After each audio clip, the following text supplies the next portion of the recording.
The staff at St. Luke's Hospital froze as the German Shepherd burst through the sliding doors, trailing Arizona dust and the scent of the streets.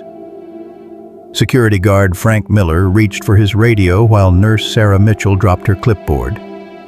The dog scarred, one eye clouded. Fur matted against prominent ribs moved with military precision despite his pronounced limp. "Get that mud out of here," someone shouted. But Sarah noticed what dangled from the dog's mouth, a black garbage bag, swinging gently as he navigated between gurneys. When cornered against the triage desk, the shepherd didn't growl. Instead, he carefully set the bag down, then backed away 3 deliberate steps. Sarah approached slowly, ignoring Frank's warning. She crouched and gently opened the plastic. "Oh my God," she whispered, her voice vanishing as her hands began to tremble. "Someone get Dr. Anderson. Now!" Hey. Leave a like and share your thoughts in the comments, along with the city you're watching from now. Let's continue with the story. Max hadn't always been a ghost. 8 years earlier, he'd been Storm the Pride of the 75th Ranger Battalion's K-9 unit in Afghanistan. His handler, Staff Sergeant James Wilson, had trained him since he was a pup. Together, they'd located dozens of IEDs and saved countless American lives. Max still remembered the smell of boot polish and gunpowder, the weight of tactical gear against his back, and the gentle hand that would scratch behind his ears after successful missions. That was before the explosion that took everything. A routine patrol outside Kandahar turned deadly when insurgents detonated a roadside bomb. Max had sensed something wrong seconds before, but his warning came too late. The blast threw him 20 feet and killed 2 soldiers instantly. James, critically injured, was evacuated while an unconscious Max was treated at the field hospital. That's where he first met Sarah Mitchell, though neither would remember their brief encounter until much later. She had been the combat nurse who removed shrapnel from his side and eye, whispering encouragements while he drifted in and out of consciousness. The military declared Max too traumatized for continued service. Despite promises to reunite him with James, Max was instead adopted by a Phoenix family unprepared for a dog with war wounds, both visible and invisible. Sarah Mitchell carried her own scars from Afghanistan. 3 tours as a combat nurse had shown her humanity at its worst and best. She'd lost her fiancé not to enemy fire, but to the distance war created between them. When she returned stateside, she discovered she was pregnant. But the stress and physical toll of deployment led to a miscarriage. The loss hollowed her out. Now, at 34, she worked night shifts in St. Luke's ER, living alone in a small apartment with walls thin enough to hear neighbors arguing through them. Dr. Robert Anderson, Old Bob to the staff, had taken Sarah under his wing when she joined St. Luke's. At 58, with salt and pepper hair and permanent smile lines etched around cynical eyes, he'd seen it all. Twice divorced and counting down to retirement, he recognized in Sarah the same dedication that had cost him his marriages. He tried, unsuccessfully, to teach her to care a little less. Phoenix in July burned like the inside of a furnace, while wealthy residents retreated to air-conditioned mansions in Scottsdale. St. Luke's overflowed with heat stroke victims, mostly elderly and homeless people with nowhere cool to go. The hospital, understaffed and underfunded, served a working-class community too often overlooked. Dawn broke over Phoenix like a cracked egg, yellow and hot, even at 5:30 a.m. Max emerged from his hiding place beneath the loading dock of Montoya's grocery, shaking dust from his coat. The night had been restless, filled with phantom explosions that only he could hear. 8 years removed from war, and still the memories ambushed him like enemy combatants. His morning routine never varied. First, water from the leaky spigot behind the Chinese restaurant on Camelback Road. Then, a careful patrol of his territory, 6 blocks of working-class neighborhood where most people either ignored him or left out scraps. Some called him the ghost dog because of his ability to appear and disappear like smoke. Few noticed his military bearing or the faded tattoo in his ear. Fewer still attempted to approach him. Today, hunger drove him toward the dumpsters behind Sunset View Apartments. The complex had seen better days. Stucco crumbled from corners, and air conditioning units dripped constant tears onto the parched ground. But the residents often discarded food that was perfectly good by Max's standards. As he rounded the corner into the alley, a memory ambushed him, the smell of burnt metal and blood. James's voice shouting commands as the world exploded around them. Max stopped, hackles raised, waiting for the flashback to pass. 8 seconds. That's how long they usually lasted. 8 seconds of being back there, of feeling the desert heat and tasting sand. When reality returned, a new sound caught his attention, a weak, mewling cry barely audible coming from behind the dumpster. Max approached cautiously, ears forward, good eye scanning for threats. His nose twitched at unfamiliar yet instinctively important scents: blood, birth, and human infant. Behind the dumpster lay a torn black garbage bag, partially opened, partially inside. A newborn baby girl, umbilical cord still attached, wrapped in a blood-stained towel. She wasn't moving much, her skin taking on a bluish tinge in the early morning light. Max recognized the stillness that precedes death. He'd seen it too many times not to know. Something ancient and profound stirred in him. Perhaps it was his training to protect human life, or perhaps something more primal. He nosed the bag gently, confirming his discovery. The baby gave another weak cry, more a whisper than a wail. Max made a decision that wasn't really a decision at all. With careful precision, he took the edge of the bag between his teeth, lifted it, and began walking. The weight was nothing compared to the tactical gear he'd once carried. The responsibility, however, felt immense. He knew where to go. During his 3 years on the streets, he'd learned the geography of human mercy. St. Luke's Hospital stood 20 blocks away. He'd circled it many nights, drawn by some forgotten association with medical tents and the hands that had once tended his wounds. Sometimes he'd watch ambulances arrive, catching glimpses of gurneys and uniformed personnel that triggered fragmentary memories. The journey would not be easy. 20 blocks meant crossing major streets, avoiding cars, and navigating through areas where humans might try to stop him. But the weight of the bag against his teeth anchored him to the moment.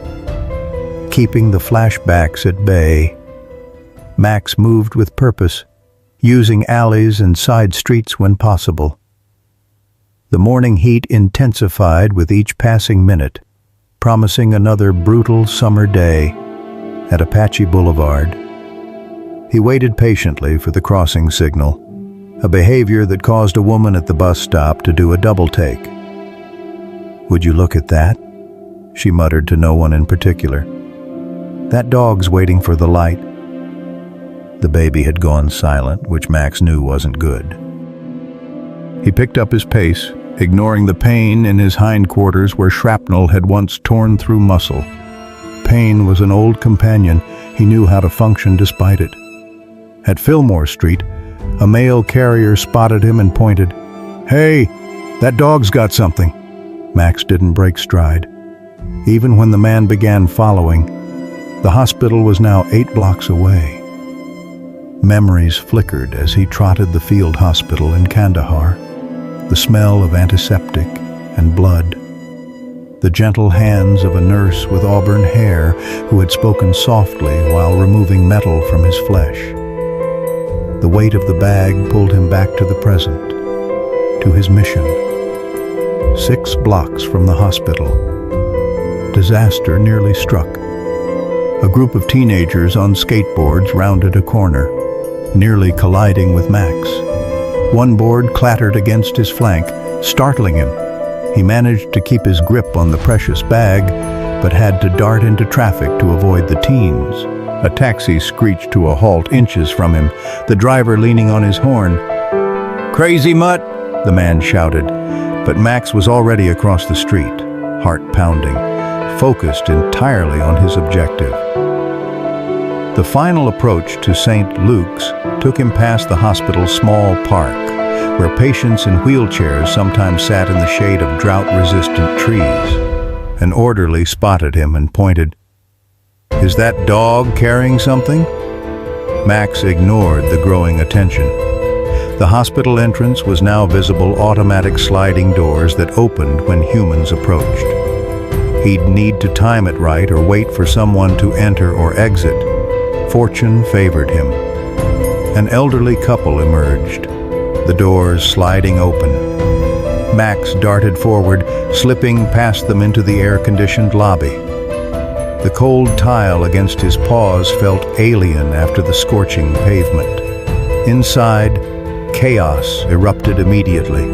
A receptionist stood up, pointing. "Dog. There's a dog in here." Security guard Frank Miller, halfway through his morning coffee, nearly dropped his cup. "What the?" Max didn't hesitate. Instinct and memory guided him deeper into the hospital, past the reception desk and toward the emergency department. Humans scattered before him, some shouting, others reaching for phones. The scent of antiseptic and illness filled his nostrils, mingling with forgotten memories of medical tents and triage. "Someone catch that animal!" a voice called out. But Max was moving with the efficiency that had once made him the pride of his unit, down corridors, past supply closets, heading toward the heart of the building where he sensed he needed to be. He rounded a corner and found himself in a small lounge area. 3 nurses sat with coffee cups, momentarily frozen in surprise at his appearance. 2 jumped up, faces alarmed. "Get it out of here!" one shouted. But the third, auburn-haired, with tired eyes that had seen too much, remained seated, studying him with an intensity that cut through his wariness. Something about her scent triggered a distant memory, gentle hands, soft words, pain ebbing. Sarah Mitchell saw beyond the matted fur and scars. She saw the intelligence in his eyes, the purpose in his stance. "Wait," she said to her colleagues, standing slowly. "He's carrying something." Max stood his ground as she approached, recognizing something he couldn't quite place. When she was 3 feet away, he gently lowered the bag to the floor, then stepped back, maintaining eye contact. His mission was nearly complete. Sarah Mitchell dropped to her knees beside the black plastic bag, her nurse's instincts overriding any hesitation. The German Shepherd watched her with an unnerving intensity, his scarred body held in perfect stillness despite the commotion around them. "Be careful, Sarah," warned Nancy, the older nurse who jumped up. "That dog could be dangerous." Sarah barely heard her. She gently opened the bag, and her breath caught in her throat. Inside lay a newborn baby girl, skin tinged with a dangerous blue, umbilical cord still attached and crudely tied off with what looked like a shoelace. The infant wasn't moving. "Oh my God!" Sarah gasped. Years of emergency training kicked in. "Call a code, get Dr. Anderson and the NICU team down here now." The room erupted into motion. Nancy rushed to the phone while the third nurse, Tyler, sprinted toward the emergency department. Sarah carefully lifted the tiny infant from the bag. The baby was cold to the touch, hypothermic despite the summer heat, and barely breathing. "Come on, little one," Sarah whispered, cradling the newborn against her chest for warmth while checking vital signs. "Stay with us." Within seconds, the room filled with medical personnel. Dr. Anderson arrived first, his face shifting from irritation to focused concern as he assessed the situation. "Where did he began. "The dog brought her," Sarah explained, nodding toward Max, who remained in the corner, watching the proceedings with alert interest. "She's hypothermic, bradycardic, minimal respiratory effort. Umbilical cord suggests she's less than 24 hours old." Dr. Anderson didn't waste time questioning the extraordinary circumstances. "Get her to NICU stat. Start warming protocols, IV fluids, glucose, and antibiotics. Someone call security and the police." As they whisked the baby away, Sarah found herself reluctant to leave. Something about the dog held her attention. Something familiar she couldn't quite place. Security guard Frank Miller arrived, radio in hand. "That's the dog that ran in," he confirmed. "I'll call animal control." "Wait," Sarah said, surprising herself. "He saved that baby's life." Frank looked skeptical. "It's a stray, Sarah. Probably dangerous." The dog hadn't moved, his eyes fixed on Sarah with an intelligence that seemed almost human. Despite his scarred appearance, he showed no aggression. Sarah approached slowly, hand extended. Max remained still, allowing her to come closer. "He's not going to hurt anyone," she said with certainty. As her hand neared his head, Max dipped slightly, allowing her to touch him. The contact sent an odd sense of déjà vu through Sarah. Her fingers found a raised area behind his ear, and curiosity made her part the matted fur. There, partially obscured, was a tattooed number and insignia she recognized immediately from her military days. "He's a military dog," she breathed. "Afghanistan deployment? Probably." "Look at this tattoo." Frank peered closer but maintained his distance. "How'd he end up here?" Sarah's mind raced with fragmented memories. A field hospital outside Kandahar. A wounded dog brought in after an IED explosion. Could it be the same animal? The timing would be right. But what were the odds? "I need to check on the baby," she said finally. "Can you make sure no one takes him? At least until I get back." Frank sighed but nodded. 20 minutes. "Sarah, then I'm calling animal control." Upstairs in the NICU, organized chaos surrounded the abandoned newborn. Dr. Anderson directed the team with the efficient precision that had earned him respect throughout the hospital. The baby had been intubated, warming blankets applied, and IV lines established. "How is she?" Sarah asked, slipping back into her professional role. "Critical, but responding. Dr. Anderson replied. Core temperature was 89 degrees. Another hour outside, and we'd be having a different conversation. He glanced at Sarah. Police are on their way. Where's the mother? Unknown. The dog just carried her in. Dr. Anderson's eyebrows shot up. That's one for the books. He lowered his voice. Sarah, that infant was born somewhere within the last 12 hours. No hospital birth, the cord wasn't clamped professionally. Someone gave birth and then put that baby in a garbage bag. The implications hung heavy in the air. Sarah nodded, her throat tight. I know. Police will need to take your statement. This is abandonment at best. Attempted murder at worst. Sarah watched the tiny chest rise and fall with each ventilator-assisted breath. The dog knew to bring her here.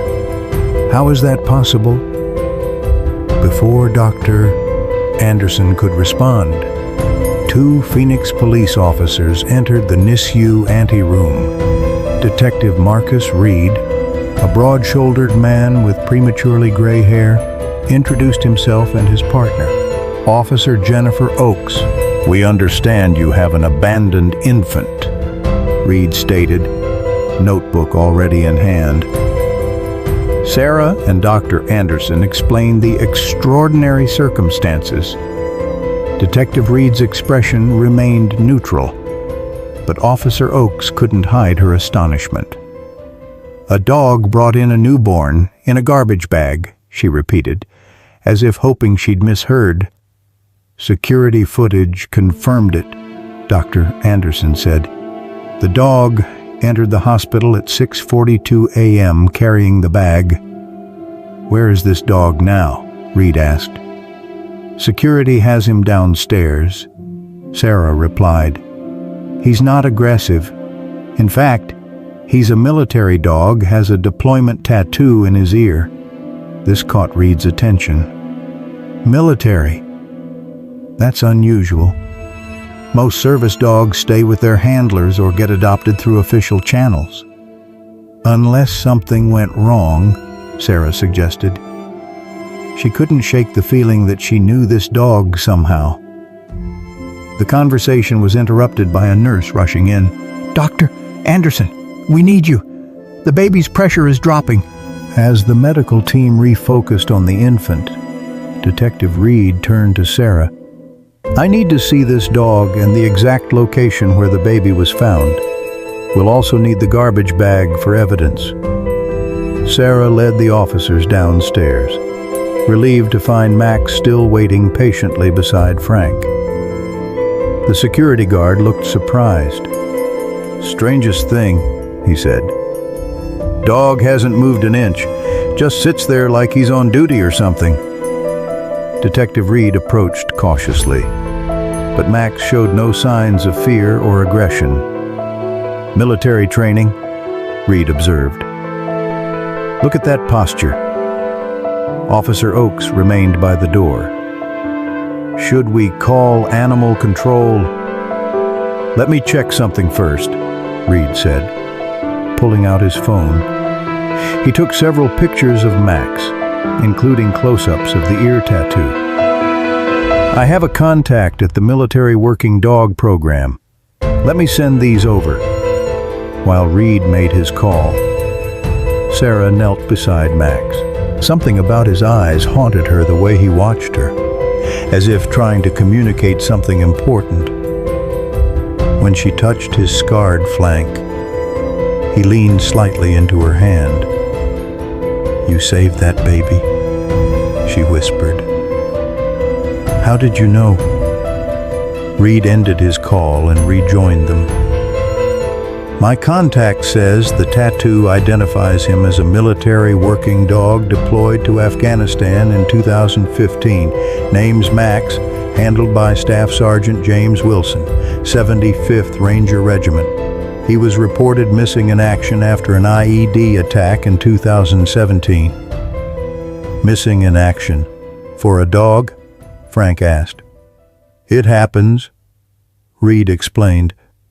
"Sometimes in attacks, dogs get separated, some are killed, some are captured. This one obviously made it back stateside somehow." Sarah felt a chill despite the hospital's warmth. "I was in Afghanistan in 2017, at the field hospital near Kandahar," as if triggered by her words. Max's ears perked forward. Sarah's memory crystallized. Suddenly, a wounded German shepherd brought in after an IED explosion, shrapnel embedded in his flank and eye. She'd assisted the veterinarian, holding the dog still while they worked to save him. "It's him," she whispered. "I treated him after the explosion." Before anyone could respond, Sarah's pager buzzed urgently. The NICU needed her back immediately. As she hurried toward the elevator, Detective Reed called after her. "What about the dog?" Sarah hesitated. Hospital protocols strictly prohibited animals except for service dogs. But leaving Max to animal control felt wrong on a level she couldn't articulate. "I'll take responsibility for him," she called back. "Just until we figure this out." Upstairs, more complications awaited. The baby had stabilized, but Dr. Anderson pulled Sarah aside with grave news. Police found a body at Sunset View Apartments. Young woman, apparent suicide. They think she's the mother. Sarah felt the floor tilt beneath her. How do they know? Evidence of recent childbirth. And here's the kicker. Her name's Jessica Turner. She's one of our nurses. Sarah works in pediatrics. Did you know her? Sarah's mind raced. Jessica Turner, quiet, efficient, always volunteering for extra shifts. They'd spoken occasionally but weren't close. Nothing had suggested the young woman was pregnant or in distress. She kept to herself, Sarah managed. I had no idea she was expecting. Dr. Anderson ran a hand through his thinning hair. Nobody did. Apparently, she hid it well. Police are trying to contact her family now. As this news settled over her, a lab technician approached with a tablet. "We ran the standard panels on the infant," she explained. "Something interesting came up. Baby has a rare blood type B negative, same as you. Nurse Mitchell?" Sarah nodded absently, still processing the revelation about Jessica. The coincidence of sharing a blood type with the abandoned newborn barely registered. "Also," the technician continued, "there was a note in the bag. Police have the original, but they sent over a copy." She handed Sarah a printout. The handwritten message was brief but devastating. "Her name is Hope. Please find someone who will love her. I can't do this anymore. I'm sorry." Sarah's shift had officially ended 3 hours ago, but she remained at the hospital, unable to tear herself away from either the abandoned baby or the dog who had saved her. In the small on-call room adjacent to the NICU, she sat on the edge of a cot, her scrubs wrinkled from the day's chaos, watching Max, who lay alert at her feet.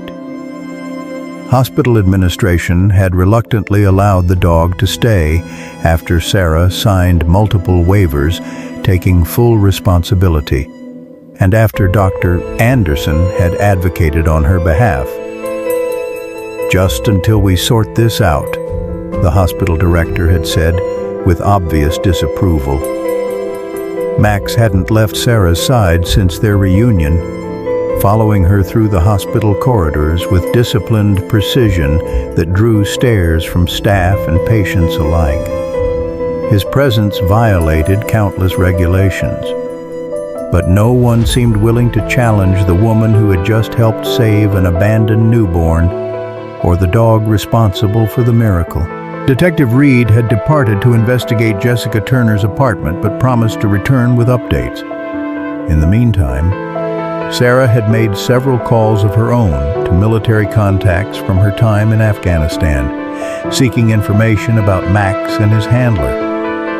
"I know this sounds crazy," she had told her former commanding officer over the phone, "but I think I've found that German Shepherd from the Kandahar incident, the one whose handler was hit in the IED attack." The response had been guarded but interested. Records would be checked. Calls would be made. In the world of military working dogs, each animal represented not just a significant investment, but often a hero in its own right. Max's reappearance would certainly raise questions. A soft knock interrupted Sarah's thoughts. Dr. Anderson entered, his face showing the strain of the extraordinary day.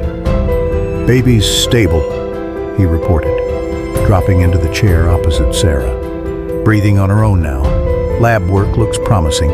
He glanced at Max, who acknowledged him with a slight tilt of his head. "Remarkable animal. He remembers his training," Sarah said. "Every bit of it." Dr. Anderson nodded thoughtfully. "Police found Jessica's journal. Reed called to give me a heads up. There are mentions of the hospital in it. And you?" Sarah straightened. "Me, I barely knew her. Apparently, she knew you, or knew of you." He hesitated. "This isn't official yet, but Reed says Jessica was sexually assaulted at a medical conference 9 months ago. She didn't report it. The journal suggests her assailant was Dr. William Prescott." Sarah's breath caught. Dr. Prescott, chief of surgery at Phoenix Memorial, one of the most prominent physicians in Arizona. His reputation for brilliance was matched only by his political connections. That's a serious allegation. Indeed, and one that will be difficult to prove, especially with Jessica gone. Dr. Anderson's expression darkened. "Her parents are flying in tonight. Old money from Boston, apparently. Reed says they've already retained counsel and are making noise about the hospital's liability." Liability. Their daughter just died. Their granddaughter nearly died too. Which is precisely why lawyers get involved. Dr. Anderson stood wearily. "Administration wants a full staff meeting tomorrow. They're concerned about publicity, a suicidal nurse, an abandoned baby, and now a stray military dog. It's a media circus waiting to happen." After he left, Sarah sat in silence, absently stroking Max's scarred head. The dog leaned against her leg, solid and warm. His presence grounded her in a way she hadn't experienced since returning from Afghanistan. "What happened to you after the explosion?" she whispered. "How did you end up on the streets of Phoenix?" Max watched her with his good eye, alert and seemingly understanding. Sarah remembered the badly wounded animal she'd helped treat after the IED attack, frightened, in pain, but still trying to perform his duties even on the operating table. The veterinarian had sedated him heavily, commenting that such loyalty was both heartbreaking and remarkable. Sarah's phone buzzed with a text from Detective Reed. "Found something interesting. Coming up?" Minutes later, Reed arrived with a cardboard box labeled "Evidence" and a troubled expression. "Jessica's parents landed early," he said without preamble. "They're at Phoenix Memorial meeting with administration. And Dr. Prescott." Sarah's stomach tightened. "That's concerning." "Indeed. Especially since we found these in Jessica's apartment." Reed opened the box and removed several items: a stack of journals, a USB drive, and a manila folder. Jessica was methodical. She documented everything: the assault, her pregnancy, and her decision to... He paused, glancing at Max. Her decision about the baby. What do you mean? Reed extracted a journal with a blue cover. This is from 2 months ago. She writes about seeing a stray German shepherd near her apartment complex. She recognized it as a military dog from its behavior. She started leaving food out for it. Sarah looked at Max, who remained perfectly still, watching Reed with apparent interest. She tracked his movements, his routines. She knew he regularly circled this hospital. Reed flipped through the journal. This entry from 3 weeks ago. The dog reminds me of Nurse Mitchell, damaged by war but still serving others, still trying to do good in a world that's been cruel. Sarah felt a chill. She was planning this, using Max to bring her baby here. It seems so. Her final entry suggests she specifically wanted you to find the baby. Reed's voice softened. She admired you. Sarah saw something in you that gave her hope. The revelation settled over Sarah like a physical weight. Jessica Turner, a young woman she'd barely noticed, had been watching her, finding parallels between her and a stray military dog. The coincidence was almost too much to process. There's more, Reed continued. The USB drive contains video recordings. Jessica secretly recorded conversations with Dr. Prescott after the assault. He threatens her, mentions his connection to her father. Reed's expression hardened. They knew each other. Sarah, Jessica's father, and Prescott are old friends, college roommates. In fact, the implications were staggering.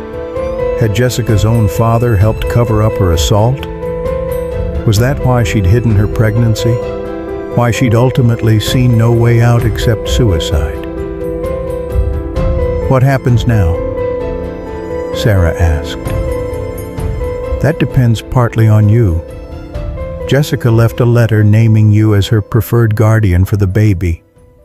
It's not legally binding, but with her parents' character now in question, it could influence the court. Sarah stared at him. Me. She wanted me to raise her child. According to her journals, she'd been observing you for months. She believed you would protect her daughter from the same people who had failed her. Reed nodded toward Max. And she believed the dog would find you, would bring her baby to you specifically. As if understanding, Max rose to his feet and moved closer to Sarah, pressing against her leg. The contact steadied her as the room seemed to tilt. This is a lot, she managed. I know.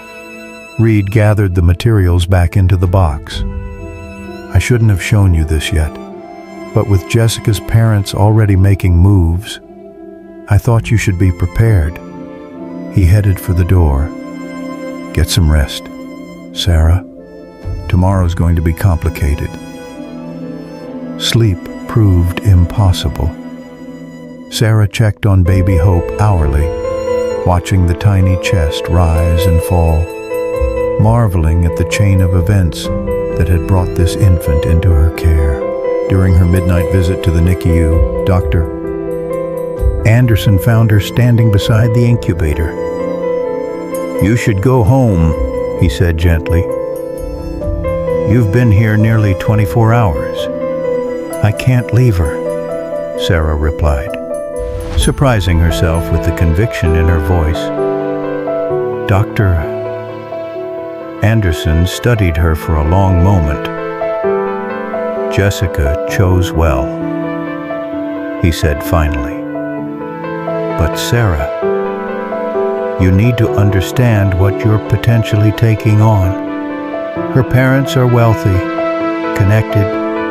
They'll fight for custody.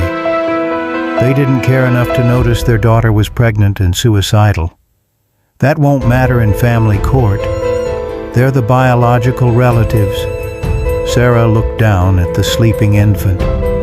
She has a name. You know, Hope. Dr. Anderson nodded. Fitting. He hesitated. What about the dog?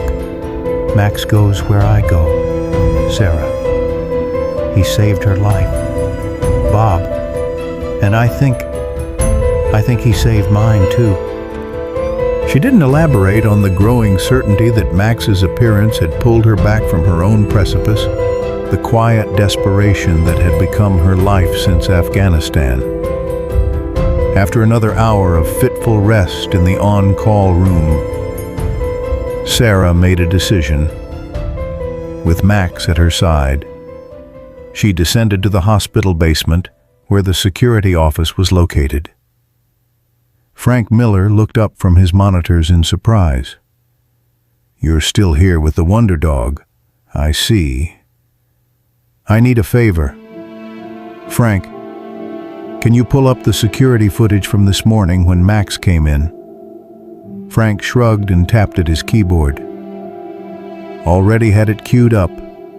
Been showing it to everyone. Never seen anything like it in 30 years of security work. The grainy video showed the hospital entrance at 6:42 a.m.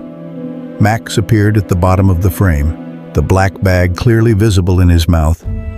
He waited patiently as an elderly couple exited, then slipped through the closing doors.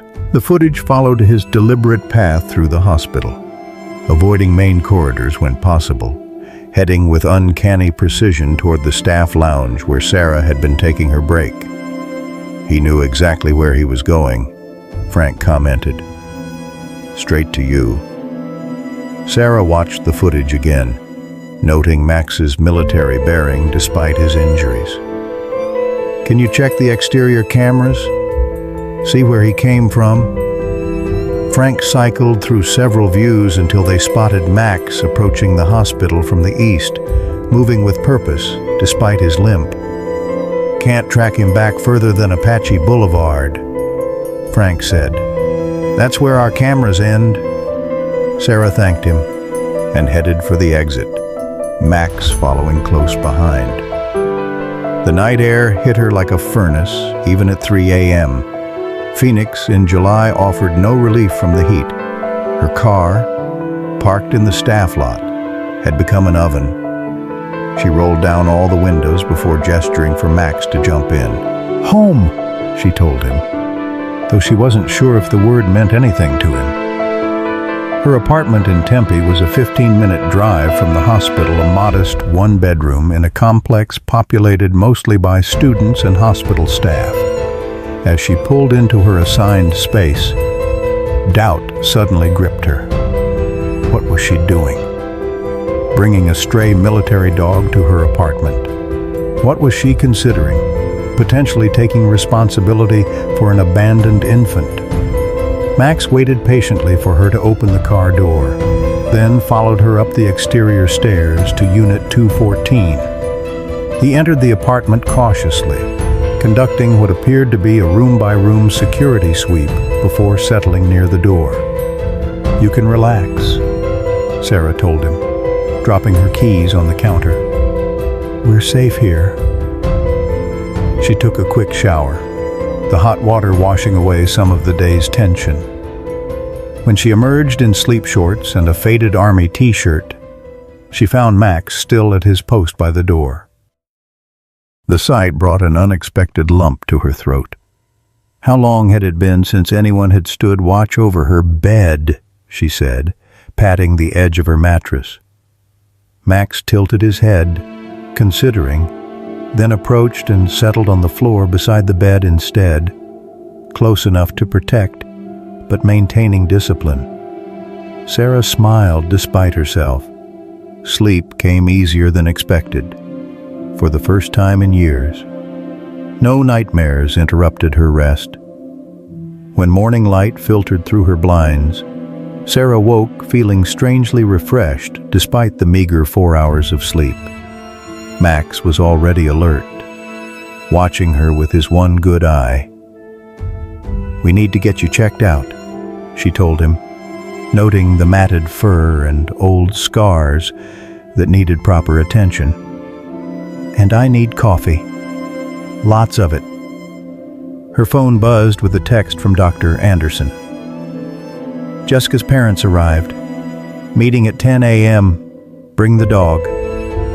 Sarah frowned at the strange request, but texted back her confirmation.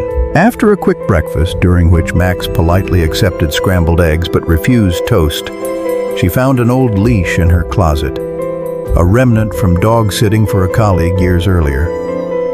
Max allowed her to attach it to his collar without protest. The drive back to St. Luke's was tense with anticipation. Sarah couldn't stop thinking about Jessica Turner, a young woman she'd barely noticed, and the extraordinary faith she'd placed in both a stray dog and a trauma nurse she'd hardly known. The hospital's administrative wing bustled with unusual activity when they arrived. Sarah spotted several news vans in the parking lot, and the receptionist gave her a significant look as she signed in. "They're waiting for you in the boardroom," she whispered. It's quite the gathering. Indeed, the large conference room was filled beyond capacity. Dr. Anderson stood near the head of the table, alongside the hospital director and legal counsel. Seated opposite were an elegantly dressed older couple, the Turners. Sarah presumed flanked by two men in expensive suits. Detective Reed and Officer Oakes occupied chairs along the wall. Several hospital board members completed the assembly. All conversation stopped when Sarah entered with Max. The German Shepherd's nails clicked softly on the polished floor as they made their way to the empty chairs Dr. Anderson had saved for them. "Ms. Mitchell," the hospital director began. "Thank you for joining us. These are unusual circumstances, to say the least." Charles Turner, Jessica's father, stared coldly at Sarah, then at Max. "Is the animal's presence necessary?" he asked, his Boston accent pronounced. "Actually, yes," Detective Reed interjected. "The dog is material to our investigation." Mrs. Turner dabbed at her eyes with a monogrammed handkerchief. "Our daughter, our granddaughter. This is a family matter that should be handled privately." "Your daughter left specific instructions," Reed countered, nodding toward Sarah. "She wanted Nurse Mitchell to care for baby Hope." "A ridiculous notion," Charles Turner snapped. "We're the child's grandparents. We have resources, a proper home. What can a—" He looked Sarah up and down. "A single nurse possibly offer—" Dr. Anderson cleared his throat. "Perhaps we should discuss Jessica's journal entries first, the ones detailing why she felt unable to turn to her family." Charles Turner's attorney raised a hand. "My clients are in mourning. This is hardly the time to make accusations based on the writings of a clearly troubled young woman." "Troubled?" "Yes," Reed agreed, "but remarkably clear in documenting the reasons for her distress." He opened a folder, including multiple references to Dr. William Prescott, who I understand is a close friend of the family. The tension in the room thickened. Mrs. Turner paled visibly, while her husband's face flushed with anger. "This is outrageous," Charles Turner began, but his wife touched his arm, silencing him. "What exactly did Jessica write?" Mrs. Turner asked quietly, as Reed began to outline the journal's contents. Max suddenly stiffened beside Sarah, his ears perked forward, and a low growl rumbled in his chest, the first aggressive sound she'd heard from him. All eyes turned toward the dog, then followed his gaze to the doorway. Dr. William Prescott stood there, impeccably dressed in a tailored suit, his silver hair perfectly styled. "Sorry I'm late," he said smoothly. Traffic was terrible. The boardroom crackled with tension as Dr. William Prescott strode in, his confidence seemingly impenetrable. Max's growl deepened, the sound vibrating through Sarah's leg where the dog pressed against her. She placed a steadying hand on his back, feeling the muscles coiled tight beneath her fingers. "I don't believe you were invited to this meeting, Dr. Prescott," Detective Reed said, rising from his chair. Prescott smiled thinly. "Charles called me. As a family friend. I thought my presence might be helpful during this difficult time." He moved to stand behind the Turners, placing a hand on Charles's shoulder. "And as chief of surgery at Phoenix Memorial, I have a professional interest in this unusual situation." Sarah felt, rather than saw, Max's reaction, a subtle shift in posture, the growl subsiding into watchful silence. The dog had assessed the threat and was now waiting, gathering information. Sarah found herself mirroring his discipline. Detective Reed exchanged glances with the hospital director, who nodded reluctantly. "Dr. Prescott may stay, but I must emphasize that this meeting concerns a potential criminal investigation." Prescott's expression didn't waver. "All the more reason for the family to have support." He pulled up a chair beside Mrs. Turner, who seemed to shrink at his proximity. Reed resumed his summary of Jessica's journals, carefully neutral in his delivery. The deceased documented multiple instances of harassment following an alleged sexual assault at the Arizona Medical Conference last October. She names Dr. Prescott specifically and describes attempts to report the incident that were discouraged. "By whom?" Sarah asked, unable to contain herself. Reed consulted his notes.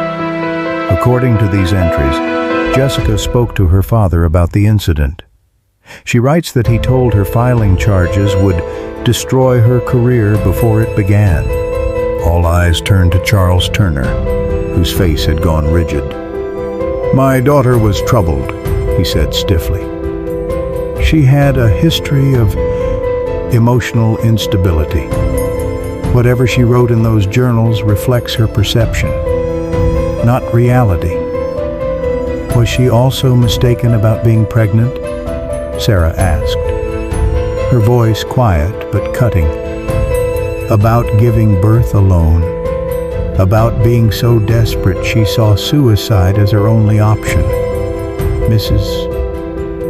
Turner made a small, broken sound. Her husband reached for her hand, but she pulled away. "Jessica's mental state is not the issue here," Prescott interjected smoothly.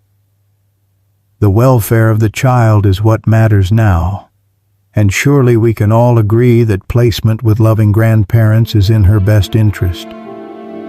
Sarah opened her mouth to respond, but Dr. Anderson touched her arm in warning.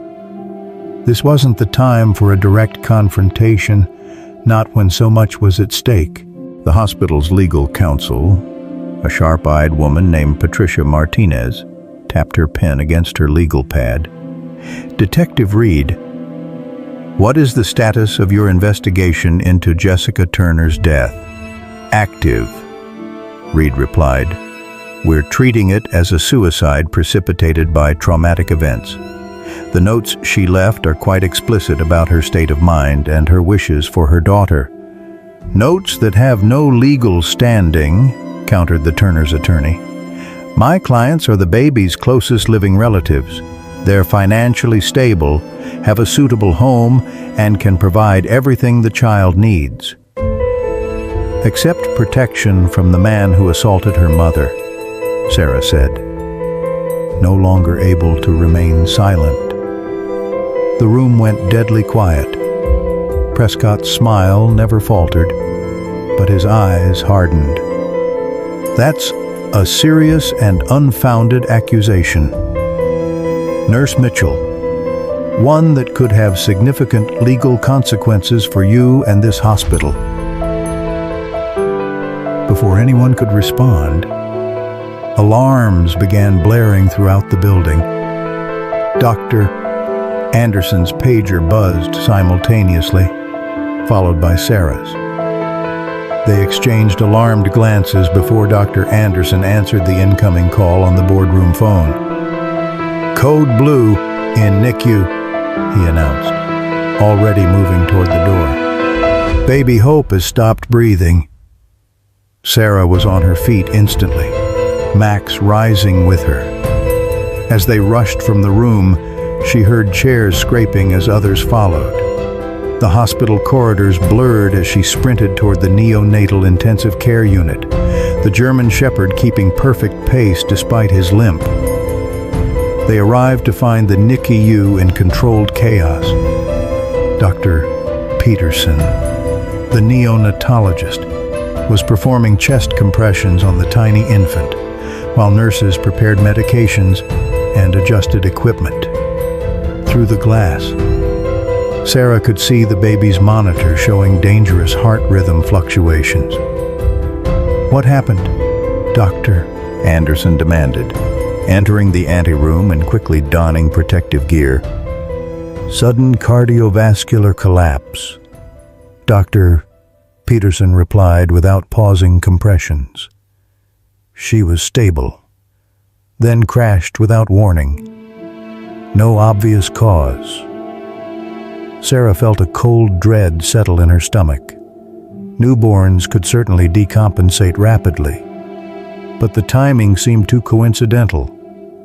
Behind her, the Turners and Prescott had arrived, watching through the glass with expressions ranging from shock to calculated assessment.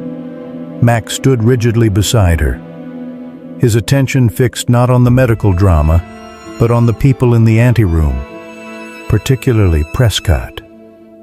Sarah noticed the dog's focus and felt a chill that had nothing to do with the hospital's air conditioning.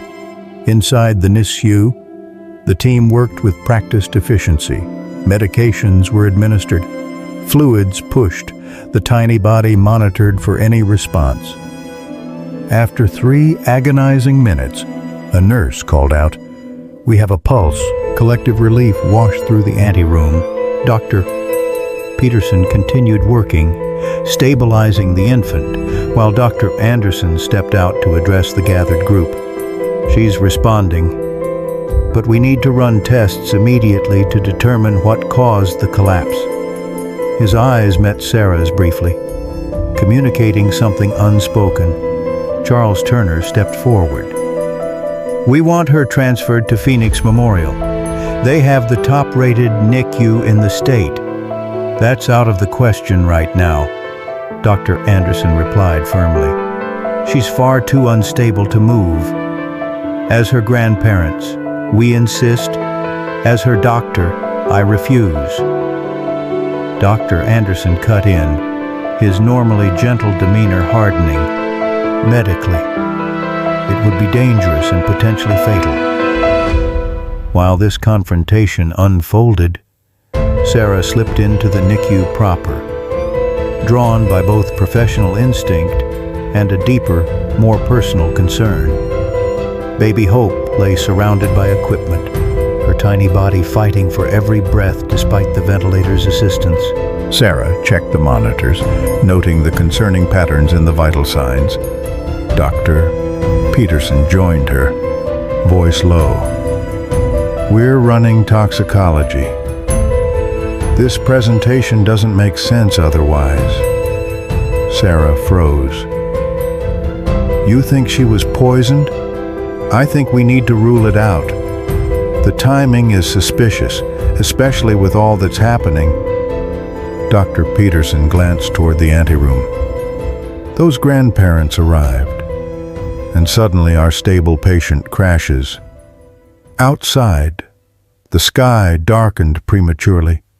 Through the NICU windows, Sarah could see storm clouds gathering, unusual for Phoenix in July.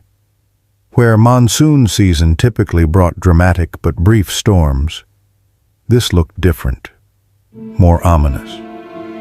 Lightning flickered in the distance, and within minutes, rain began lashing against the glass. Dr.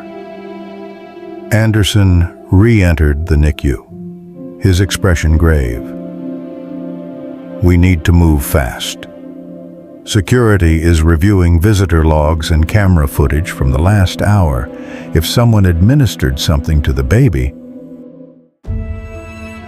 Thunder cracked overhead, so loud it seemed to shake the building. The lights flickered once, twice, then stabilized.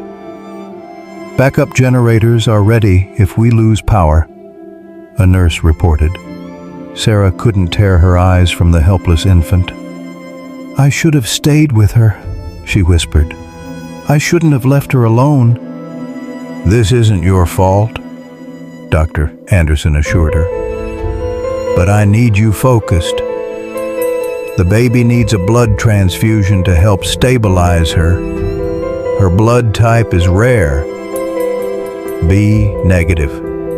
Like mine." Sarah was already rolling up her sleeve. "Take whatever she needs." As preparations began for the emergency transfusion, the storm intensified. Rain hammered against the windows, and the hospital's lights continued to flicker ominously.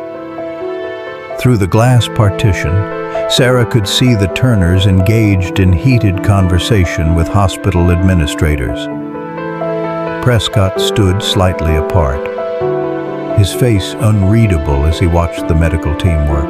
Max remained in the anteroom, having been denied entry to the NICU proper despite Sarah's protests. The dog's attention never wavered from the corridor outside, his posture alert to potential threats.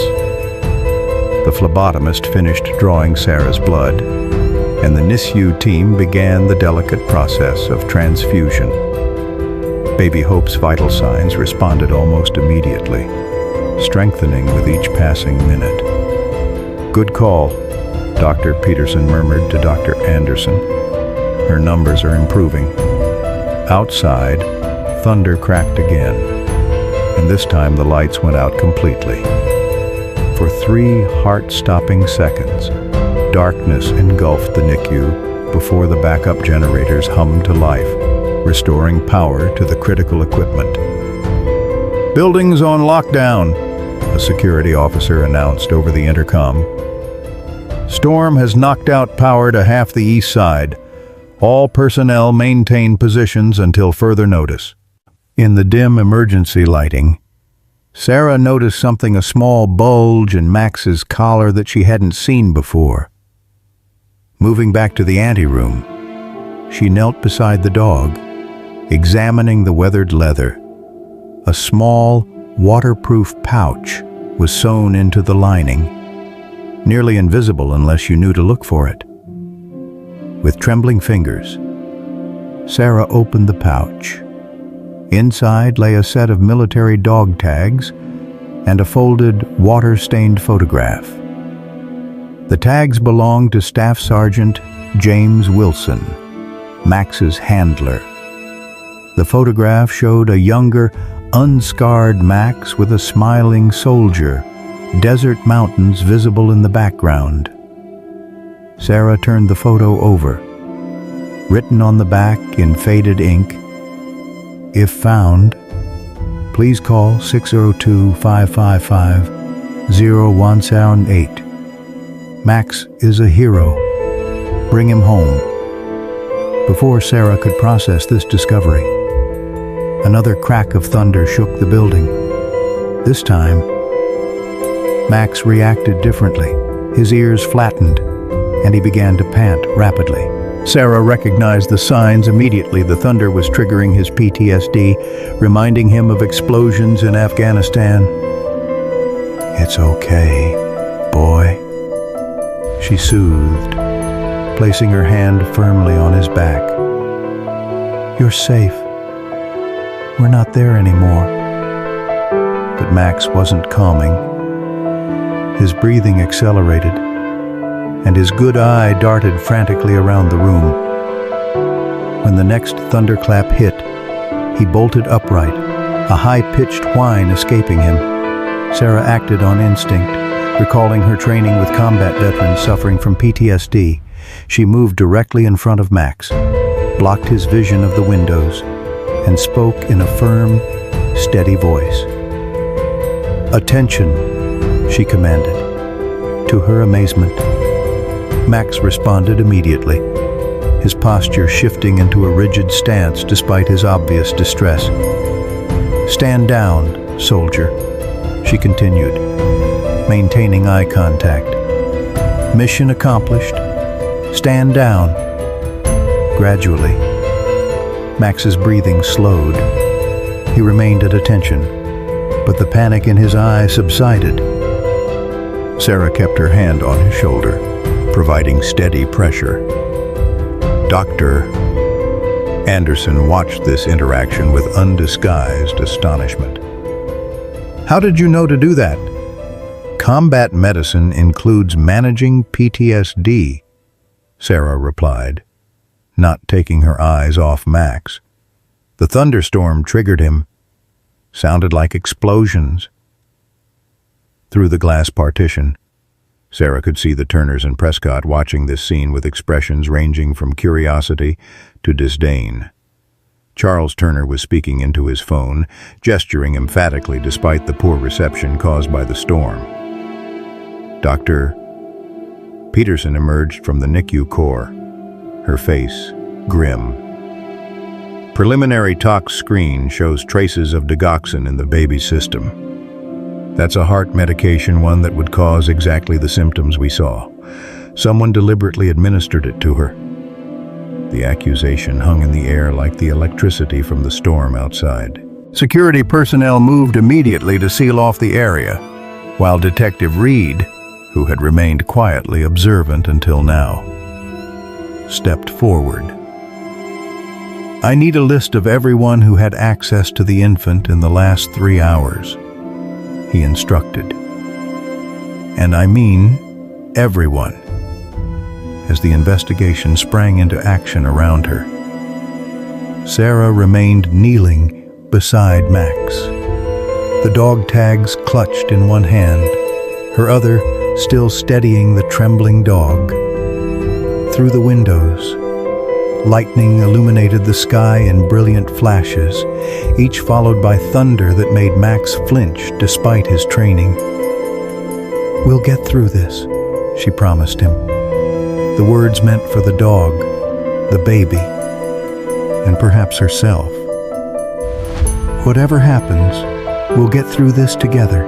The storm raged outside St. Luke's Hospital, transforming day into twilight. Inside, a different kind of storm brewed as Detective Reed systematically interviewed everyone who had access to Baby Hope during the critical time frame.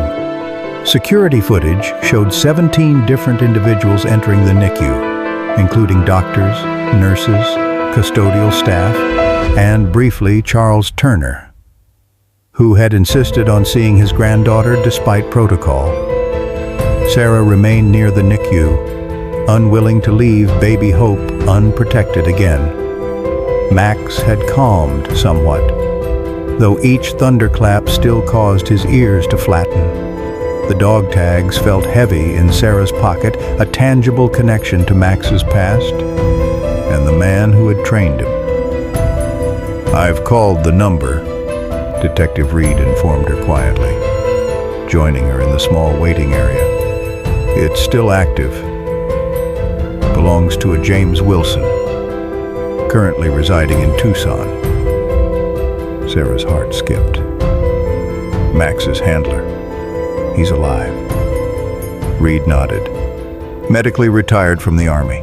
Lost his right leg in the same IED explosion that separated him from Max. He's been searching for his dog for 3 years." Reed glanced at Max with newfound respect. "Says he never believed the official report that Max died in Afghanistan. kept looking even after he returned stateside.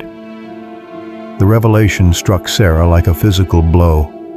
All this time, Max had been lost and alone, while somewhere in Arizona, the man who loved him had been searching. The cruelty of their separation, the wasted years, felt overwhelming. "Is he coming here?" she asked. Driving up from Tucson now. Should arrive by evening. Assuming the storm doesn't close the highways. Reed hesitated. "There's something else you should know. The hospital administration is under pressure from the Turners. They've threatened a lawsuit if baby Hope isn't transferred to Phoenix Memorial once she's stable." Sarah stiffened. "She was deliberately poisoned. The last thing we should do is move her." "I agree, but this is becoming politically complicated." Reed lowered his voice further. "Charles Turner just placed a call to Governor Harrison. They're golfing buddies, apparently." Before Sarah could respond, Dr. Anderson approached, his expression grave. "Toxicology confirmed it digoxin poisoning. Someone administered a small but potentially lethal dose. If we hadn't caught it when we did..." He left the sentence unfinished.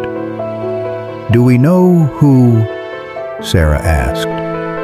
"Security cameras show several people near the incubator, but no clear evidence of anyone administering medication improperly."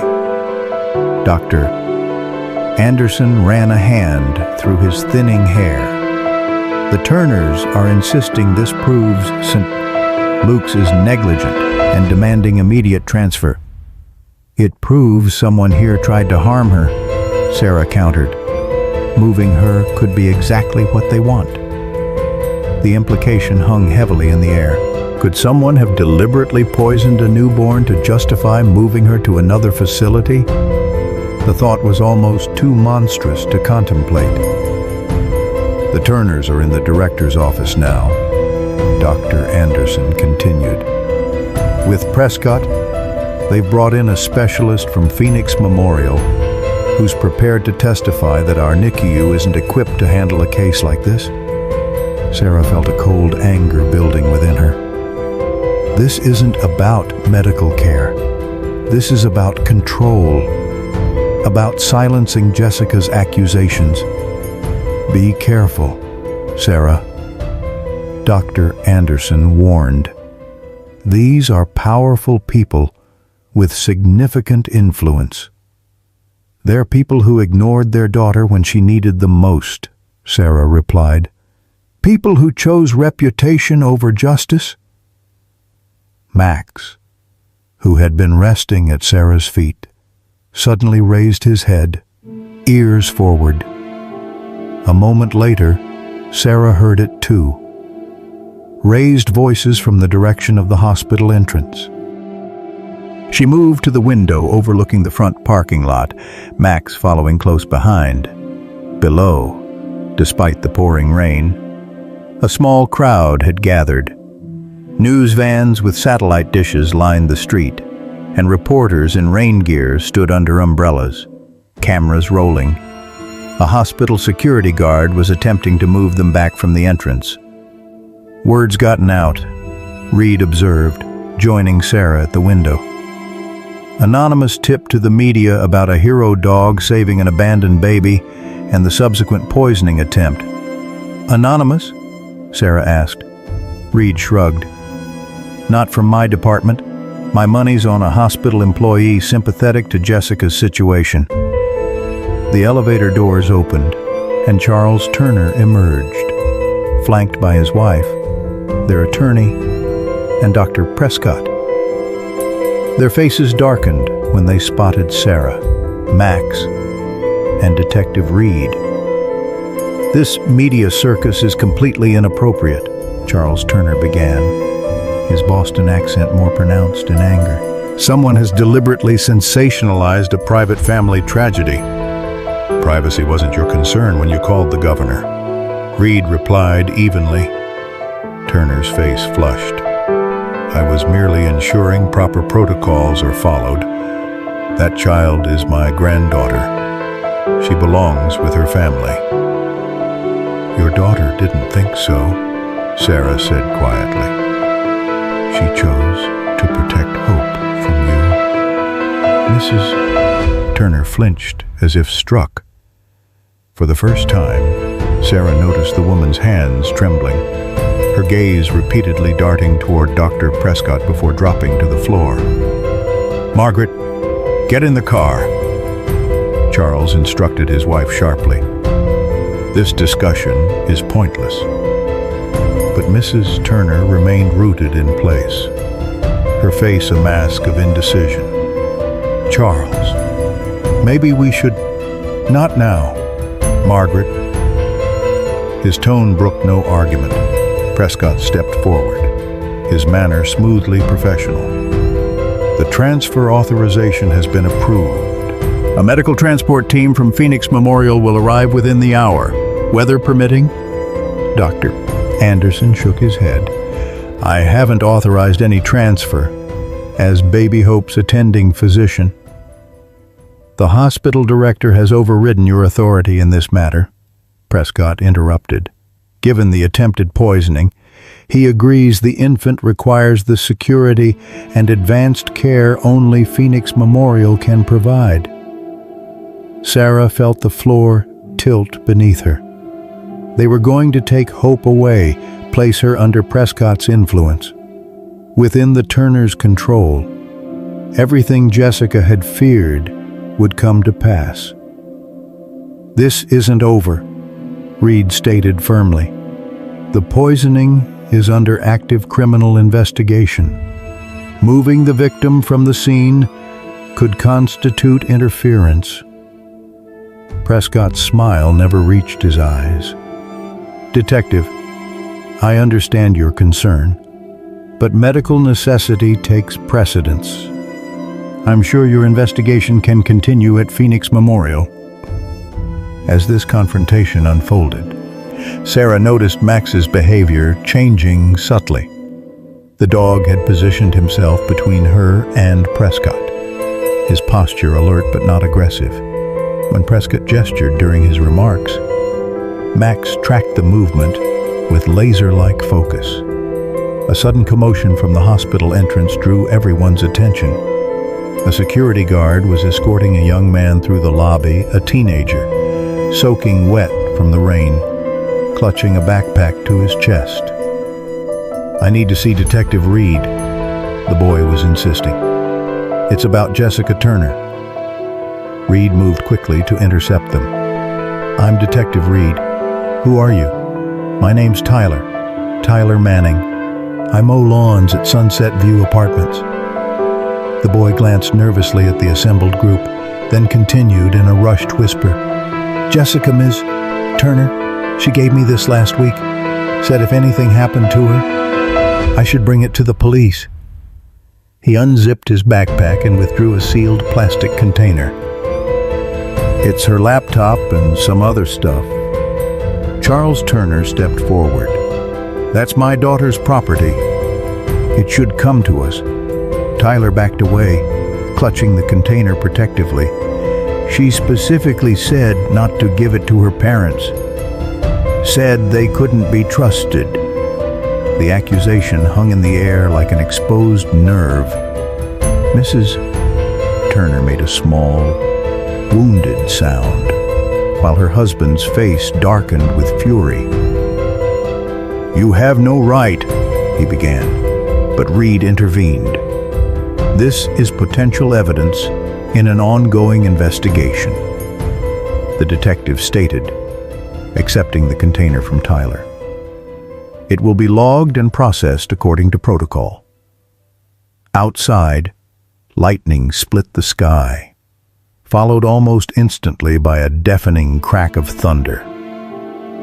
The hospital lights flickered ominously.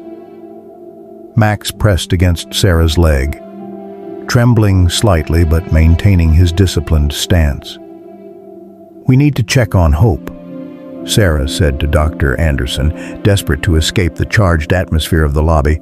They had taken only a few steps toward the elevator when the commotion outside intensified through the glass doors. Sarah could see a news crew attempting to interview someone who had just arrived, a man in a rain-soaked jacket, struggling with crutches on the slick pavement. "That's Wilson," Reed said quietly. Max's handler. Before anyone could react, Max's head snapped toward the entrance. His entire body went rigid, ears forward, attention locked on the figure outside. A high, keening whine escaped him, the first vocal sound he'd made since entering the hospital with hope. "Max," Sarah whispered. "Is that him? Is that your person?" The dog trembled with barely contained emotion, but made no move to run toward the entrance. Instead, he looked up at Sarah, then back at the doors, caught between his former handler and the woman who had become his new ally. Charles Turner seized this moment of distraction. "We're going to check on our granddaughter," he announced, heading for the elevator with Prescott and his wife. Sarah moved to follow, but Dr. Anderson caught her arm. "Let me handle this," he said urgently. "You need to deal with that." He nodded toward the entrance, where James Wilson was now visible through the glass doors, searching the lobby with desperate hope. Sarah hesitated, torn between protecting baby Hope and acknowledging what Max clearly needed. The dog continued to whine softly, looking between Sarah and the entrance. "Go," Reed urged her. "I'll keep an eye on the Turners. This moment has been 3 years coming for both of them." Nodding, Sarah moved toward the entrance, Max matching her step for step despite his obvious agitation. As they approached the automatic doors, the man outside spotted them, his face transformed with disbelief, joy, and painful hope. "Max," he called, his voice barely audible through the glass and rain. "Max, is that you, boy?" The German shepherd froze, trembling violently now. Sarah knelt beside him, one hand steadying his scarred flank. "It's okay," she whispered. "You can go to him. It's okay." For 3 heartbeats, Max remained rooted in place. Then, as the door slid open, he bolted forward with a joyous bark that echoed through the lobby. The reunion between Max and Staff Sergeant James Wilson unfolded like a scene from a dream, both surreal and achingly real. The German shepherd launched himself toward his handler, somehow restraining his excitement enough to avoid knocking the man off his crutches. Wilson dropped to one knee despite his prosthetic leg, arms encircling the dog's scarred body as Max whined and trembled against him. "I knew it," Wilson kept repeating, his voice breaking. "I knew you were alive. I never stopped looking for you, buddy." Sarah stood back, throat tight with emotion, watching this fragment of wholeness restored in a broken world. Hospital staff and visitors had paused to witness the moment, many openly wiping away tears. Even the news crews maintained a respectful distance, filming quietly without shouted questions. Rain continued to pour outside, but inside the hospital lobby, time seemed suspended in this bubble of pure joy. Max licked Wilson's face, tail wagging so hard his entire body shook. The soldier buried his face in the dog's fur, shoulders shaking with what Sarah realized were silent sobs. When Wilson finally looked up, his eyes found Sarah's. "You found him," he said, voice rough with emotion. "You're the nurse who called." Sarah approached slowly, kneeling beside them. Actually, he found me, and he saved a baby's life in the process. Wilson looked at Max with pride mixing with confusion. That sounds like quite a story. It is, Sarah agreed, and it's still unfolding. She glanced toward the elevators, anxiety returning. In fact, I need to get back upstairs. There's a newborn in danger, and Max has been helping protect her. Wilson nodded without hesitation, rising awkwardly on his crutches. Then we'll help you. Max is still on duty.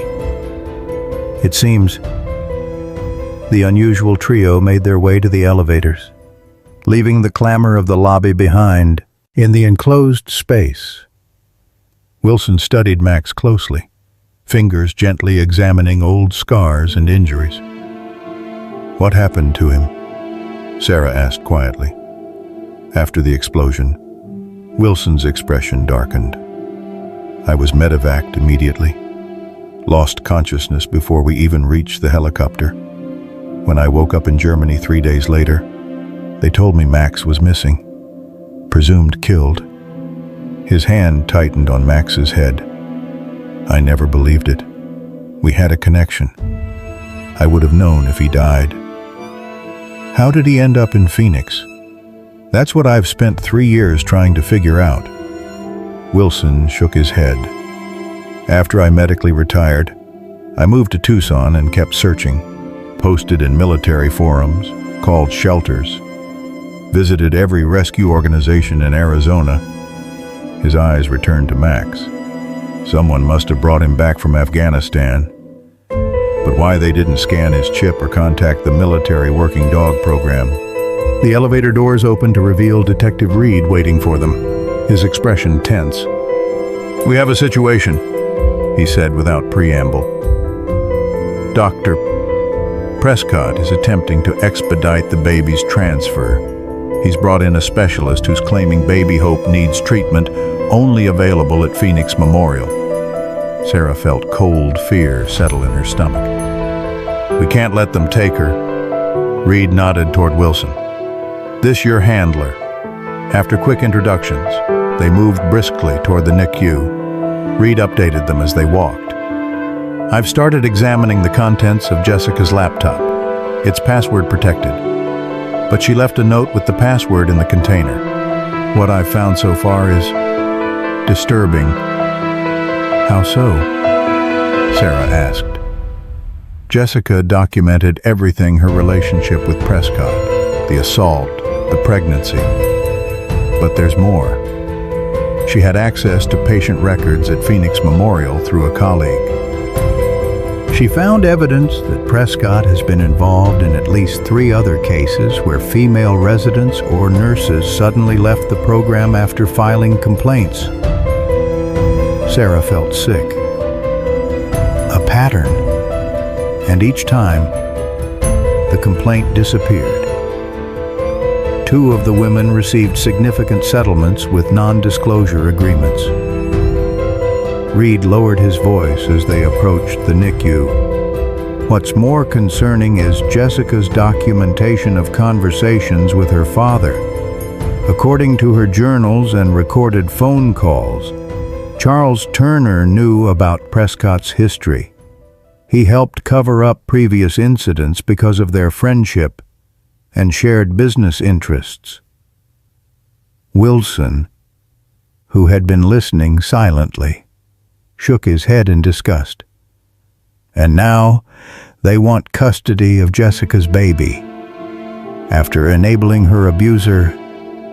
"Exactly," Reed confirmed. "Jessica knew all this. She left the evidence for us to find, but she was afraid no one would believe her, that her parents' influence would bury the truth again." They reached the NICU to find Dr. Anderson in heated conversation with Charles Turner. Mrs. Turner, Dr. Prescott, and an unfamiliar physician in Phoenix Memorial Scrubs. "The transport team is already en route," the unfamiliar doctor was saying. "Baby Hope requires specialized cardiac monitoring that your facility simply doesn't provide." "That's simply not true," Dr. Anderson countered. "Our cardiac monitoring capabilities are fully adequate.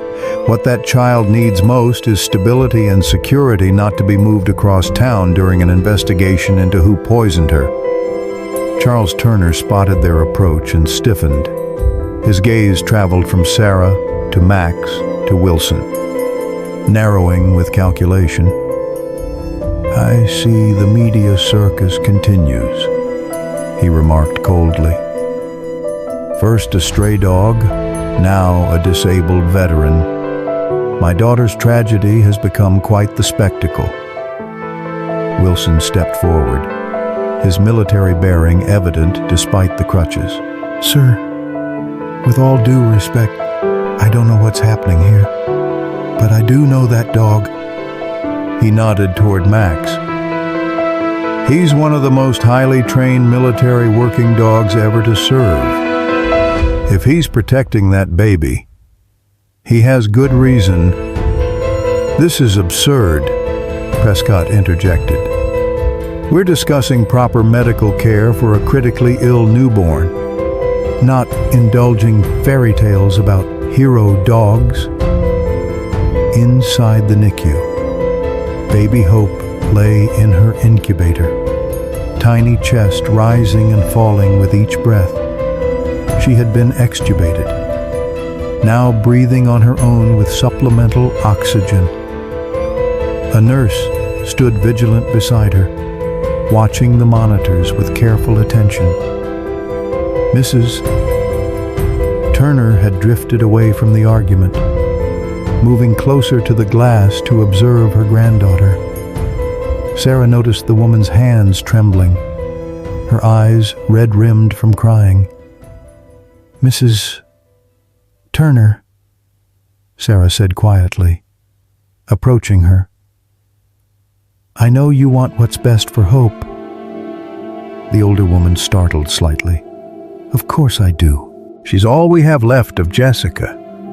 "Is she," Sarah asked gently, "or is she a reminder of something your husband wants to hide?" Mrs. Turner's face paled. "You don't understand. It's complicated. I understand that Jessica was afraid enough to hide her pregnancy, to give birth alone, to trust a stray dog with her baby's safety rather than her own parents." Sarah held the woman's gaze steadily. "What does that tell you?" Before Mrs. Turner could respond, Detective Reed cleared his throat loudly. "I need everyone's attention," he announced, holding up his phone. "I've just received the final toxicology report on the substance used to poison Baby Hope. It was pharmaceutical-grade digoxin, the same formulation used at Phoenix Memorial, not the version stocked here at St. Luke's." The revelation landed like a thunderbolt. All eyes turned to Dr. Prescott, whose expression remained impassive. "That means nothing," he said dismissively. "Anyone could have brought it from another hospital." "True," Reed acknowledged. "However, there's something else you should know." He nodded to a uniformed officer who had just arrived. "We've executed a search warrant on Dr. Prescott's vehicle. We found a vial of digoxin in the glove compartment. The lot number matches what was found in the baby's system." Charles Turner stepped away from Prescott as if the man had suddenly burst into flames. "William, what have you done?" Prescott's composure finally cracked. "Nothing that can be proven, and certainly nothing you didn't tacitly approve. Charles, we both agreed this situation needed to be contained." Mrs. Turner made a sound somewhere between a gasp and a sob. "Contained? You tried to kill our granddaughter. No one was supposed to die," Prescott hissed. just enough to justify transfer to my hospital, where things could be properly managed. The Phoenix Memorial doctor backed away, horror evident on his face. I had no idea I was told the baby needed specialized care. Officer Jenkins, Reed said quietly, please place Dr. Prescott under arrest. As the officer moved forward, Prescott's face contorted with rage. He lunged toward the NICU door, shoving past Dr. Anderson. This is absurd. You have no proof. Max reacted instantly, positioning himself between Prescott and the NICU entrance. The low growl that emanated from the dog's chest stopped Prescott in his tracks. Call off your mutt, Prescott demanded, looking at Sarah and Wilson. He's not a mutt, Wilson replied calmly. He's a highly trained military working dog who detects threats. And right now, you're registering as a major one. Officer Jenkins approached with handcuffs. Dr. William Prescott, you're under arrest for attempted murder and evidence tampering. You have the right to remain silent. As Prescott was led away, still protesting his innocence, Mrs. Turner collapsed into a nearby chair, face buried in her hands. Her husband stood frozen, the full implications of his role in this tragedy seemingly dawning on him. Charles, she said, voice muffled. Did you know? Did you know what he was going to do? The question hung in the air, unanswered. Charles Turner's face had gone ashen, decades of authority and confidence stripped away in moments. Sarah turned her attention back to baby Hope, who slept peacefully, unaware of the drama surrounding her existence.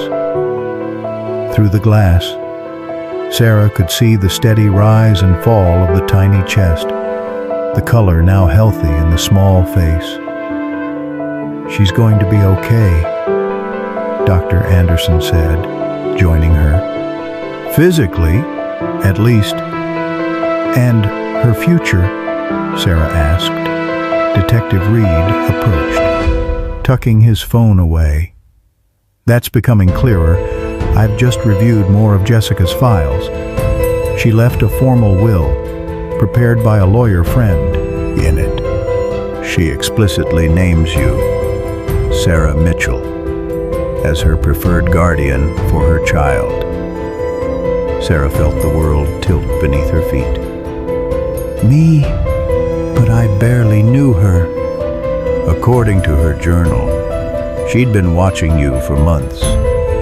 She writes that she saw in you the kind of strength and compassion my daughter will need in this world. Reed's expression softened.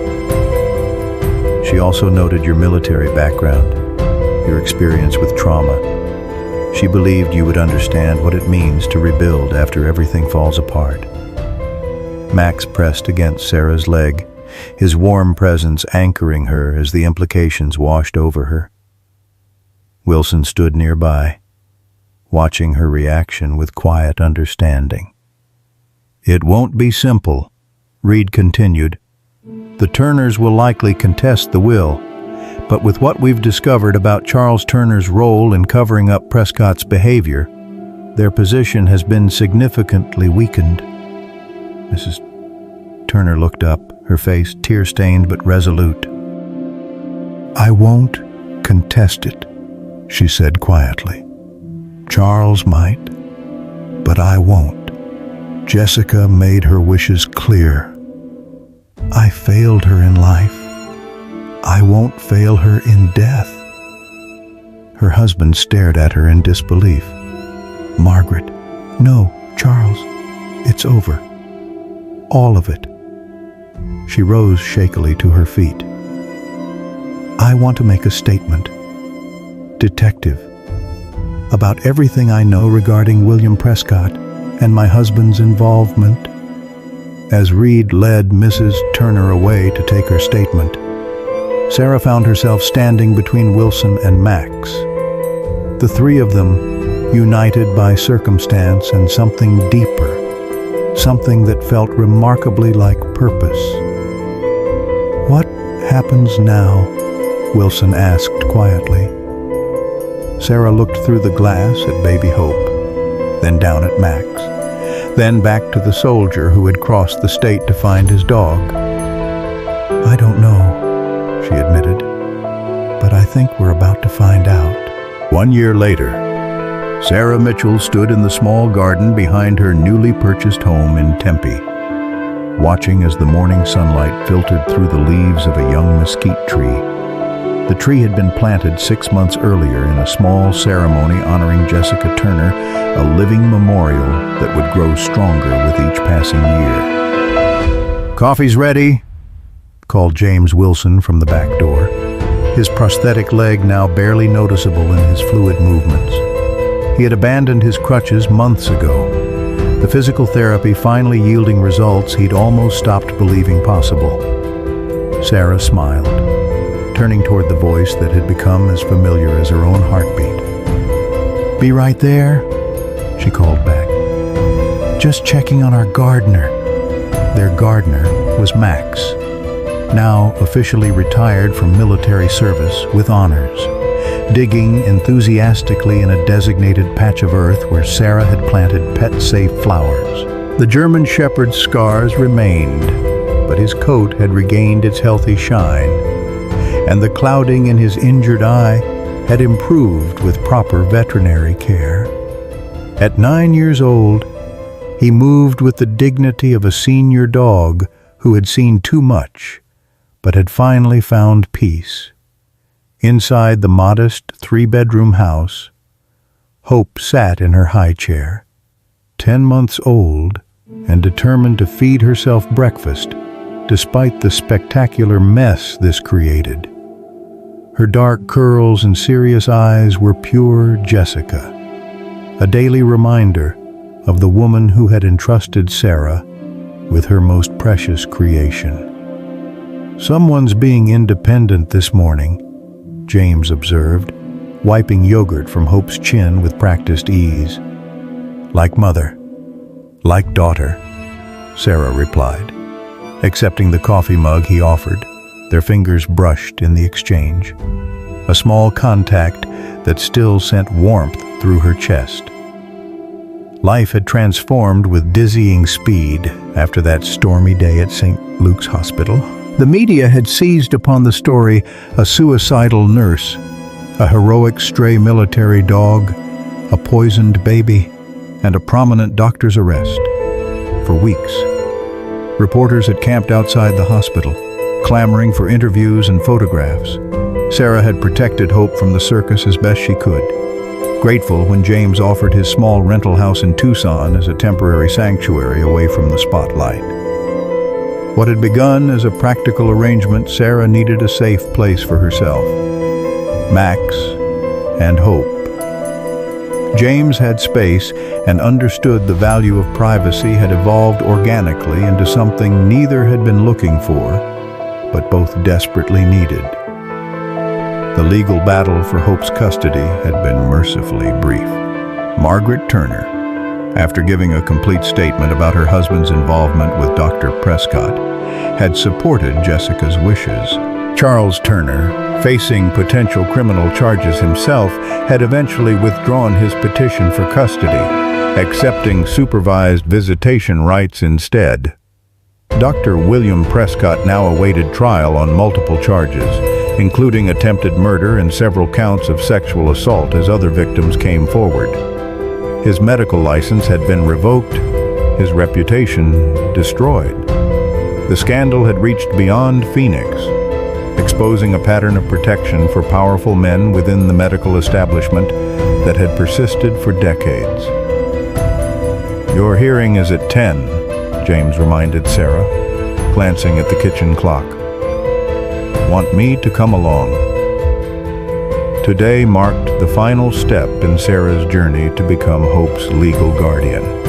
After months of home studies, background checks, and temporary custody, the court would make its determination permanent. "No, you stay with Hope," Sarah replied. "It's just a formality at this point. Besides, someone needs to finish setting up for the barbecue."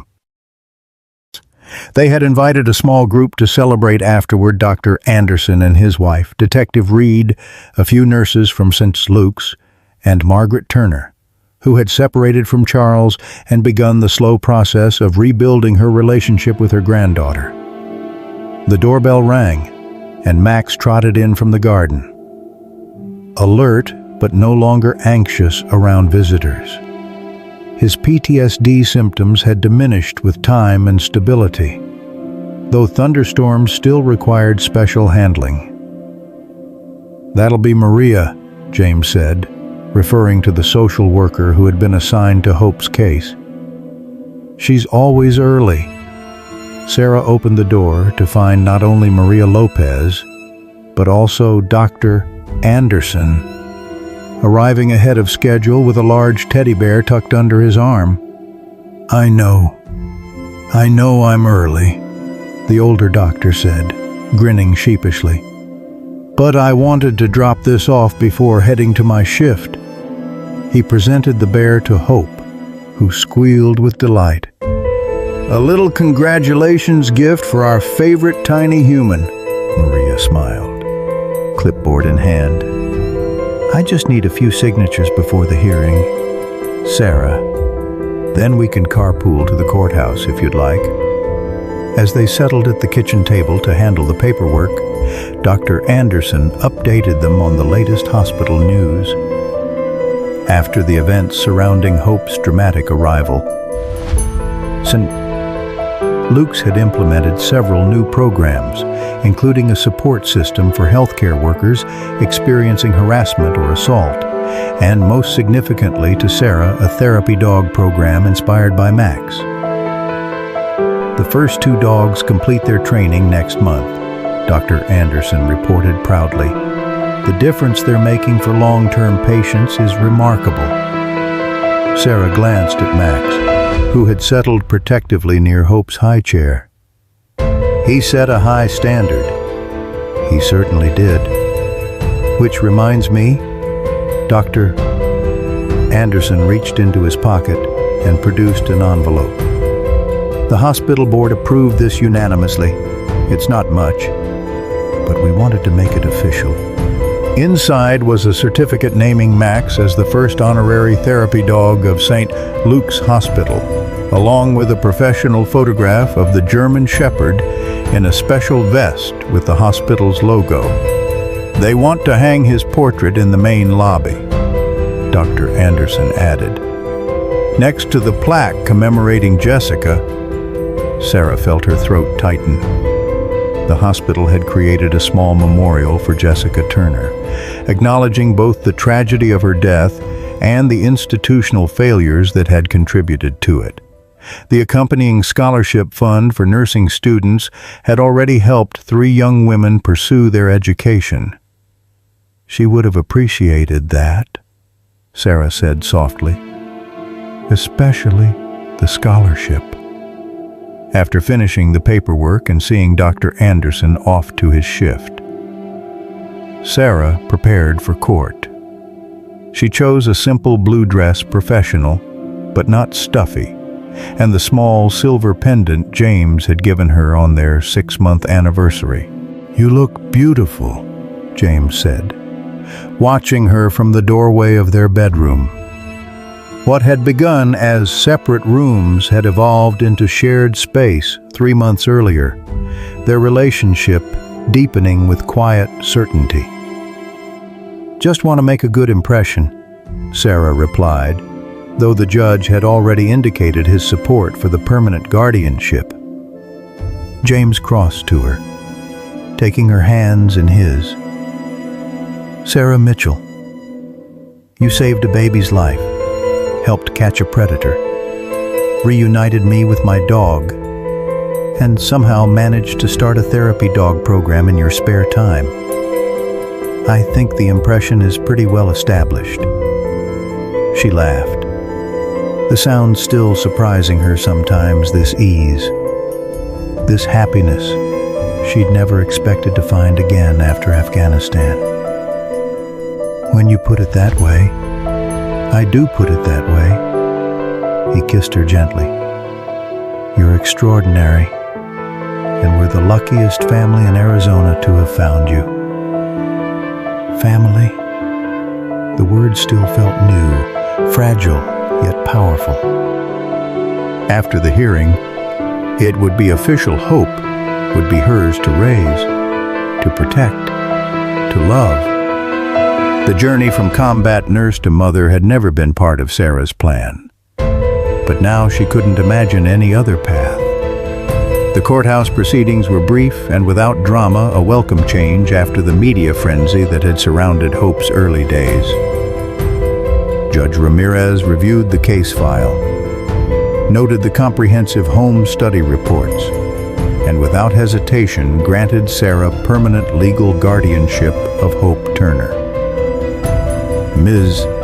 Mitchell, the judge said, smiling warmly. It's clear to this court that you have provided an exceptional home for this child, while the circumstances that brought you together were tragic. The bond you've formed is anything but. May your future together be blessed. Sarah signed the final documents with steady hands. Official confirmation of what her heart had known since that stormy day when a scarred German shepherd had carried a black garbage bag into St. Luke's Hospital. Outside the courthouse, Maria offered her congratulations. In all my years as a social worker, I've never seen a case quite like this one, she admitted. But I've also never been more certain of a placement. Hope belongs with you, Sarah. The afternoon barbecue unfolded under perfect Arizona skies, the October heat finally giving way to pleasant warmth. Their small backyard filled with people who had become essential parts of their unconventional family story. Detective Reed, recently promoted, brought his wife and teenage son, who immediately took to playing fetch with Max. Dr. Anderson and several nurses from St. Luke's arrived bearing gifts and casseroles. Margaret Turner came last, uncertain but welcomed, bearing a handmade quilt she'd created for Hope using fabric from Jessica's childhood clothes.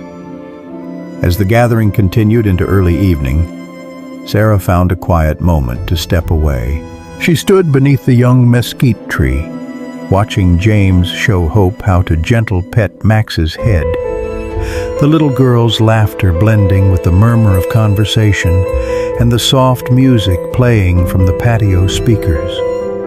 You'd be proud of her, Sarah whispered to the tree, to Jessica, to the universe. She's strong, like you, determined. I'll make sure she knows how brave her mother was. A gentle breeze stirred the leaves, and somewhere in the distance, a dog barked once, the sound carrying clearly in the desert air. Max lifted his head, ears perked, then returned his attention to Hope, who had settled against his side with the complete trust of a child who had never known anything but love from the scarred shepherd. Family. Sarah thought again, watching them, not what she had expected, not what she had planned, but exactly what she needed. What they all needed, a second chance, hard-won and precious, as if sensing her thoughts. James looked up and met her gaze across the yard, his smile holding promises neither of them had dared to make a year ago. Hope waved enthusiastically from her spot beside Max, one hand clutching the dog's fur, the other reaching for Sarah. "Mama," she called clearly, the word new and perfect. Mama, dog, and Sarah Mitchell, former combat nurse, guardian, and unexpected mother, moved toward them, toward home. Life has a way of finding us when we're most broken, doesn't it? like Sarah and Max. Many of us came back from war, some from Vietnam, others from deserts far away, carrying wounds both visible and hidden. We know what it means to rebuild, to wonder if we'll ever feel whole again. Remember how you felt watching that German shepherd carry that garbage bag into the hospital? That's the power of purpose, reborn. In our generation, we've seen darkness. We've witnessed how the powerful can prey on the vulnerable, how systems fail those who need them most. But we've also seen what happens when someone refuses to look away, when someone stands their ground despite the storm. Sarah didn't set out to become Hope's mother any more than Max planned to become a hero. They simply answered the call placed before them. In the twilight of our lives, isn't that what matters most? Not the battles we've lost, but the moments we chose courage over comfort, purpose over pain, like that mesquite tree planted for Jessica. Our legacy grows not from perfect circumstances, but from broken ground made sacred by love, sacrifice, and the courage to begin again.